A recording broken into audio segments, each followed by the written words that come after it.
So, so that was the bleak story, which says that, you know, these improvements we've seen aren't yet being observable in terms of a very mobile, flexible society across generations. Now let's look at within generations, remembering that we're now making a big change, which is we're going to look at directional income movement, which is basically income growth. Okay. Now,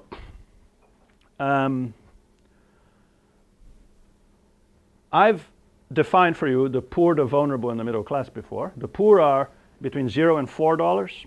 Middle class, vulnerable between 4 and 10, and the middle class is 10 to 50. This graph is one of those where I conflate the elite with the middle class. So in fact, here where it says middle class, it's 10 and above. Okay, it's everybody. Those 2.2% of really rich guys are here too. And this is a transition matrix. This tells you the people who were poor, vulnerable, and middle class, their proportions, you know, in around 1995 in Latin America as a whole, and around 2010. I don't want you to focus on the margins too much because these are not the same set of countries for which we have the cross-sectional information. So the margins will differ a little bit from the average numbers I'll show you later. I want us to focus on the transition matrix itself. So just as a reminder for those of us who are, haven't looked at one of these for a long time, what these numbers mean is this is the proportion of the population as a whole that was poor in 95 and remained poor in 2010. 45.7% were poor, right? And 22.5% of the 100 stay poor. 21% were poor and became vulnerable, and so on and so forth. Right? That's what those cells mean. Okay. Now, two things to look at in this graph. One, the masses along the main diagonal, as is often the case. So there's persistence as well. People are staying there, but there is a lot of mass in this triangle and very little mass in this triangle. That's the upward mobility triangle, right? That's people who were poor and became vulnerable, were vulnerable and became middle class. And these are people who fell from vulnerable to poor, from middle class to poor. So there is evidence there of substantial upward mobility. Now let me make one small technical caveat about this, which is very important. Remember how I told you that we don't really have long-term nationally representative panel data in Latin America? So you must be asking yourselves, how could I construct this table if I don't have those panels?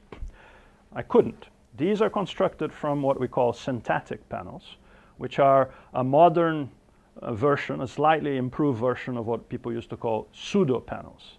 I don't want to get into the detail of how they are constructed, but to give you a broad essence, okay, we take characteristics that are time invariant between.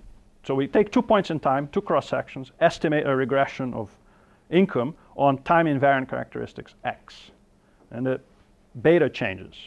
So then we can estimate an upper bound and a lower bound for mobility.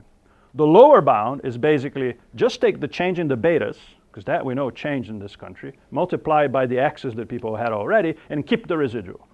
The upper bound is take the betas and re-rank the residuals, invert the residuals. The people who had the biggest residuals get the lowest residuals. That is the maximum mobility there could be given that change in betas. There are some assumptions about functional forms and so on, but that gives you bounds. Okay? Now, what I'm giving you here are the lower bounds. Okay? They are the lower bounds for upward mobility, which means that upward mobility could be even higher, but they are also the lower bounds for downward mobility, which means downward mobility could have been higher than this. There's a lot of work by other people at the bank, I'm not involved with that, Peter Lanyau and various others, benchmarking these synthetic panels against real panels where they have data and so on, and it turns out that the synthetic panels don't do a very lousy job. I also like the lower bounds because by construction they omit measurement error. So in fact, you know, my colleagues who are working on the benchmarking of these things keep talking about the truth as being the panel estimate, and I say actually the truth is somewhere between the panel estimate and your lower bound, because your panel estimate has measurement error in it. Okay? So just as a caveat, you know, these are lower bounds. Okay? So this downward mobility could be greater. Okay? All right. So there is the main message. A lot of people moving from poor to vulnerable and from vulnerable to middle class. Not many people are moving from poor directly to the middle class, and that is as you would expect. Let me just show you. As you would expect from here. This is a density function of where people were conditional on people having been poor in 89 and non-poor in 2009 for the case of Uruguay. Okay? So in Uruguay, take that particular one, for Uruguay, take those two cells there, those two cells, those are people that were poor and are not anymore. Take those people and look at their incomes, look at their initial incomes in 89, and then where they ended up, the final incomes in 2009. And you see that, of course, all of the movement is compressed against those bounds. So people move in small leaps. There isn't a gigantic leap across. And of course, that's why people are moving to the next class. Now, of course, that transition matrix I presented to you is an average for Latin America. It's using that full Latin American data set. There is, of course, considerable heterogeneity across the continent, as we know. Here, we've got, in red, the stayers. So in red, we've got the sum of the people who were along that main diagonal. Okay? And, oops. And in yellow, we've got the climbers. And in green, we've got the sliders. So in yellow, we've got the people on that upward triangle. And in green, the people on the lower triangle. And you see that, now one caveat before I go further. In some cases, though the table was circa 95 to circa 2009, in some cases the intervals are different. So one should be very careful comparing Chile, where there's an interval of 17 years, with Mexico, where there's an interval of 8 years. Right? So clearly that's not a comparison we should be making. We are restricted by the data we have, so that caveat is important.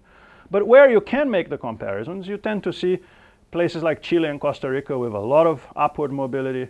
Places like Nicaragua you might be able to compare. Paraguay, I mean, they all tend to be shorter intervals there. So these countries may have higher rates of mobility.